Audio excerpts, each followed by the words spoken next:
All right, we are back. What is going on, Colts Nation? Welcome back to another episode of Bring the Juice. Your guys, Cody and Derek, back for another one, guys. GM Chris Ballard met with the media earlier today, gave a lot of insights, gave some thoughts on different topics. Derek, I know you just reacted to Chris Ballard's press conference with the media. Obviously, a little bit frustrating. I don't know why at the combine they don't give the media mics. It's kind of frustrating because you can't hear a lot of the questions that are asked. But again, a lot of interesting tidbits from some of the answers that Chris Ballard gave today. I guess we can start here because right off the bat, he was asked about Michael Pittman Jr., kind of his future with Indianapolis. And then obviously, after the fact, the media had revealed after talking with Chris Ballard, a different, separate, wherever that was, separate conversation that Chris Ballard expects wide receiver Michael Pittman Jr. to be back. Some things that he had said regarding Michael Pittman Jr. He had said basically that he expects, him to be back, but they're trying to work out a long-term deal, but he didn't rule out the franchise tag as well. What were your impressions from what Ballard said regarding Pittman Jr., his future, and how the Colts are going to go about trying to keep him in Indianapolis, whether franchise tag or long-term deal? Yeah, I didn't see anything different that made me think any differently to what Indianapolis's true idea of what they were trying to get done was anyway. We already knew that Michael Pittman was a top priority for Chris Ballard this offseason. Anyone outside of the Colts fan base doesn't understand that, but we understood it. That is top priority for Indianapolis right now. Like you said, they're trying to work on a long-term deal. They're trying to get him done before that tag deadline on March 5th. They have less than a week now, Cody. If they don't get a long-term deal done, then Ballard, I think, has no choice but to use the tag because you're not going to take the opportunity that Michael Pittman is going to go to free agency and, try and find another home. Not suggesting that Michael Pittman isn't wanting to come back to Indianapolis, but, who's to say there isn't another team out there that doesn't give him an offer that he just simply cannot refuse, right? And when it comes to everything going on, it just seems like either Indy gets a long-term deal done by Tuesday or we're going to see him play on the tag this year, at least for a good while, I would say. But it is nice to hear they're having consistent talks and hoping that they're going to have a situation where the sides are going to be able to come up with a solution at some point in the near future. Yeah, and I mean, again, he's talked up Michael Pittman, and he's even said, typically we've been pretty good about rewarding our own guys. Our players that are playing well and have played well for us, we like to reward those guys. And so he's mentioned Pittman is one of those guys that they want to reward. And so definitely great to hear, though, that Ballard is pretty darn committed to make the statement to the media that Pittman's going to be on the roster in 2024. I think was quite an interesting thing to tell them, because I don't think we've seen Ballard really do that a whole lot with free agents. I mean, we saw him kind of talk about Kenny Moore, and that's kind of how he's typically talked about free agents, right? When he talked about Kenny Moore, I mean, he kind of just basically said he's a good player, good vet player. We'd like to have him back, but we'll see how things work out. That's kind of been his response typically.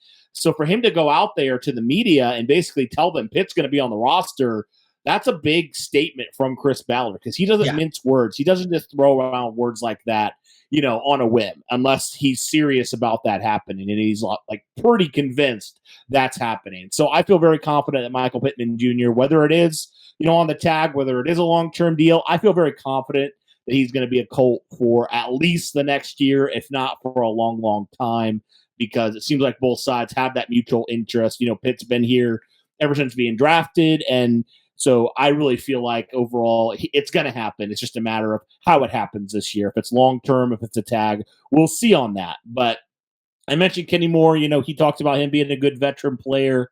I would think that he would be the next priority for the Colts. I guess we'll see on that.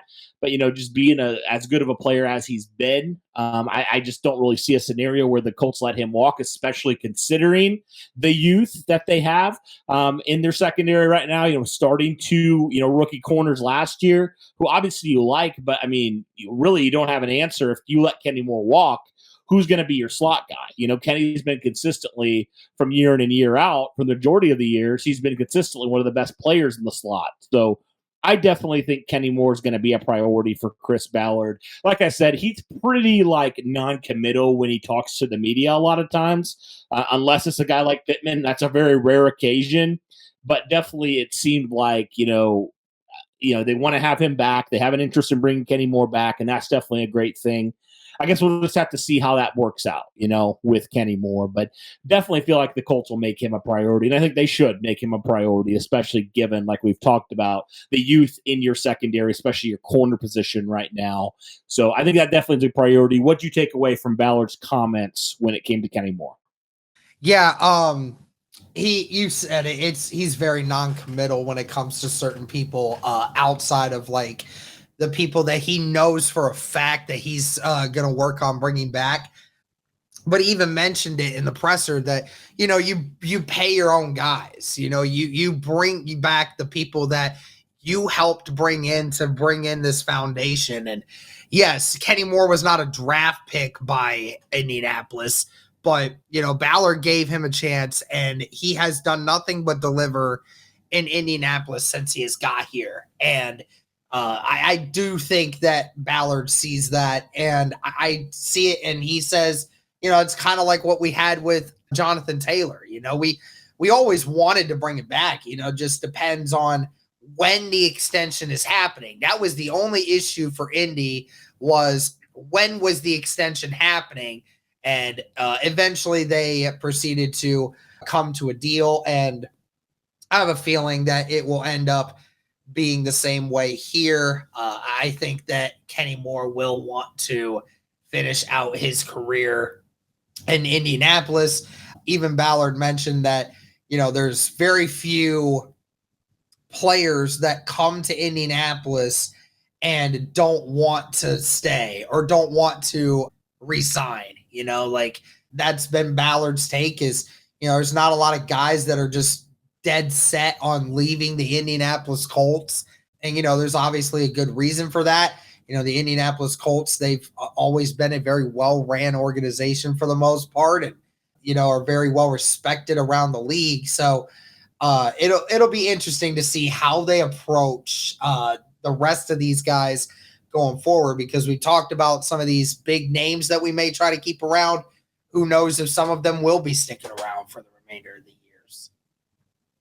Yep, I guess we'll have to see on that. Chris Ballard did give an update on Anthony Richardson. He said really happy where he's at with his rehab. He's obviously started throwing in his rehab program. He did add that, I have lived it through it once, being Andrew Luck. And so, I have a lot of lessons living through that one. And so he said, forgive me for being a little bit cautious with it. Even though Anthony seems to be ahead right now, you want to make sure that you're keeping on track with what the doctors are saying. And I know personally, Derek, watching, the Colts in the past, rush Andrew Luck out there or, not do what's best for him. That definitely is a nice thing to hear. Just that you're prioritizing Anthony Richardson's health first and him getting on the field second. And I definitely do appreciate that. The Colts are being overly cautious with him because, again, Derek, this is the guy that you're hoping can be your franchise guy for the next 10 to 15 years, hopefully. So being overly cautious, especially at this point in the offseason, I mean, I appreciated the Colts and just how cautious they've been with the whole Anthony Richardson situation, really ever since they shut him down, in after that Titans game. And so just good to hear that Anthony Richardson's doing well, but also good to hear that the Colts will be totally fine if they have to save Anthony Richardson from himself at times. Like all athletes are competitive. They want to get out there. They want to get ahead. But again, there's a reality of it where sometimes things go a little slower than you think or you want them to be. You may not be able to get out there as quickly as you think you're able to because physically there are certain things you're not ready for yet. So I just appreciate how the Colts have gone about the whole Anthony Richardson injury. What are your thoughts kind of on Ballard's comments when it comes to that? And Ballard said it like, I've been on the wrong end of, not necessarily this in particular, but, another player for this organization that played the same position that had a very similar injury that proceeded to play because, the guys that were talking to him didn't shut him down when he needed to be. And that, was ended up being another one of the main reasons why Andrew Luck ended up not wanting to play football anymore, because it became a long process, a grueling process in which that it sucks the soul out of you when you're not able to play the game that you love. And, Anthony Richardson said that multiple times, like, I was so eager to get out there and I so wanted to play and I hated not doing it. But, if you delay the process and you don't get the things done right the first time around, then you will be regretting it much more when you have to take more time, a more gruesome rehab, and more gruesome measures to just be able to get back to playing football again. So, they're right. They have an unfortunate understanding of what happens when you don't take care of one of your players that's supposed to be the franchise guy. So it's one of those situations. You knew it, like it was the best course of action. And it's the best course of action for a young 21-year-old player to be able to get a surgery, help his body heal the right way, and make sure he's ready to go for the remainder of his life. Don't let it be something that makes it worse. So it is good that Chris Ballard understands that and that the Colts organization gets it. Yeah, and again, some things that Richardson's going to have to look forward to. You don't want him to push too hard right now and not be on track for things like OTAs, things like minicamp, things like obviously training camp as well. Things coming after the draft in May, June, July, August, all those things. So he's on a good pace right now to be on those, trajectories, on those paths, to be able to be out there. And so you would hate for him to have a setback because he's pushing it too hard, when he's on the right track and he's trajecting towards that. So definitely appreciate that for the Colts there. Good to get an update on Anthony Richardson and his rehab and his recovery. Seems like all's going well there. So that's definitely great news there. A couple other things here, Derek. Obviously, when asked about free agency, Chris Ballard gave the most Chris Ballard answer that we've heard. The whole idea of, when it comes to free agency, if there's a player we like and the contract's good and there's mutual interest, we'll obviously add them. Not a whole lot of difference there from Chris Ballard, at least from what he's spoken about and how he's kind of talked about free agency in the past. And I know obviously he was asked about, the whole idea of working with that rookie contract for his quarterback. And he did add, you want to give him as much as you can to be successful. Make sure he's protected and just build around your quarterback, which I definitely think is a good thing there. Obviously the offensive line, you feel good about your offensive line and protecting him. So I do wonder what that comment, insinuated, I guess. Do the Colts look to add some more depth on their offensive line?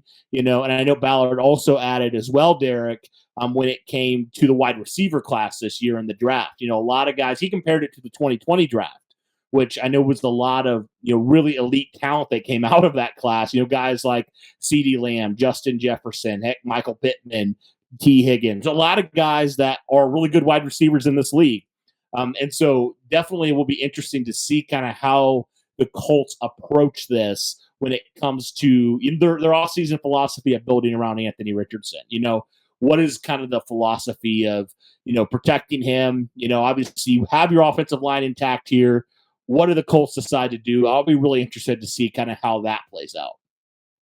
Yeah, it's definitely very interesting because when I was looking right before this presser, I went on to Twitter to try to take a look at, what people were saying. And a lot of people walked away with feeling that Ballard is 100% going to look to try to get better weapons in this draft. He almost feels like he has to. The amount of times that he talked about, getting weapons for this team and for Anthony Richardson definitely makes it sound like as if he's thinking about it. And I know some people had mentioned it in the indie media that said Ballard had suggested that, not from this presser, I don't think, but he has a position that he really wants badly. Now, what is that said position?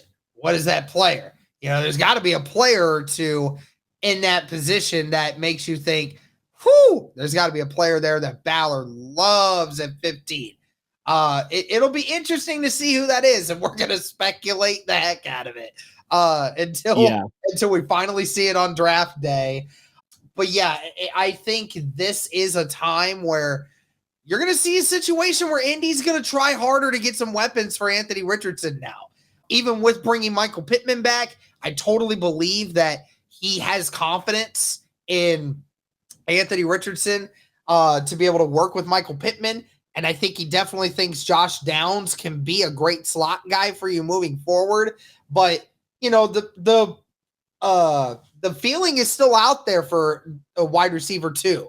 Who is going to be that guy that steps up at wide receiver too? I'm not fully convinced that Ballard is sitting there and saying, if they don't have a stud at wide receiver sitting there at 15, that they don't take one at 15 just because Alec Pierce is there. I don't think that you would say that at all. I don't think that Ballard is going to limit himself. And, this is going to be a draft class where you will do that. You will take a wide receiver in this draft class versus probably taking one in free agency, just because the majority of the top guys, when it comes to the wide receivers, most likely most of them are going to end up getting tagged or new deals anyway. And most likely a lot of them are not going to want to come to Indianapolis either way. So it is definitely going to be interesting for Indianapolis because, you hear him talk about weapons so much offensively. It definitely leaves you with the impression that that's where his mindset is at right now. Yeah, it'll be interesting to see kind of where the Colts, where they attack, because, pick number 15, I mean, gosh, that could be so many different options, right? And it's interesting because we've looked at, some players that could potentially be there, and not a lot of wide receivers, at least at pick 15, are necessarily available at that time. At least guys that have been mocked to Indianapolis. There's been a lot more corners and edge guys. So it'll be interesting because I didn't necessarily get the vibe that Ballard thought corner was as big of a need as some people maybe think it is, because I know a lot of people I feel like 90% of the mocks have the Colts taking one of these corners that are going to be available here. But it will be interesting to see kind of where the Colts decide to go here with pick number 15. Again, Ballard probably a little bit higher on the tight ends as well. But again, he did admit they don't have, an elite guy right now at tight end. So take that as you will. We'll see, I guess, how that works out. But guys, let us know your thoughts here on the Colts. One other thing, Derek, Braden Smith did have surgery. So the Colts fully expect him to be back, and play a lot more in 2024. So that's definitely great news that successful surgery for Braden Smith there. We know he'd been dealing with an injury all season that had hampered him a lot. So hopefully he's good to go moving forward. But guys, let us know your thoughts overall here on Chris Ballard meeting with the media here, discussing some of these things, some of the approaches, Michael Pittman, all the different things. Let us know those things in the comments below. But guys, that'll do it for this one. Thank you so much for tuning in. And as always, guys, go Colts.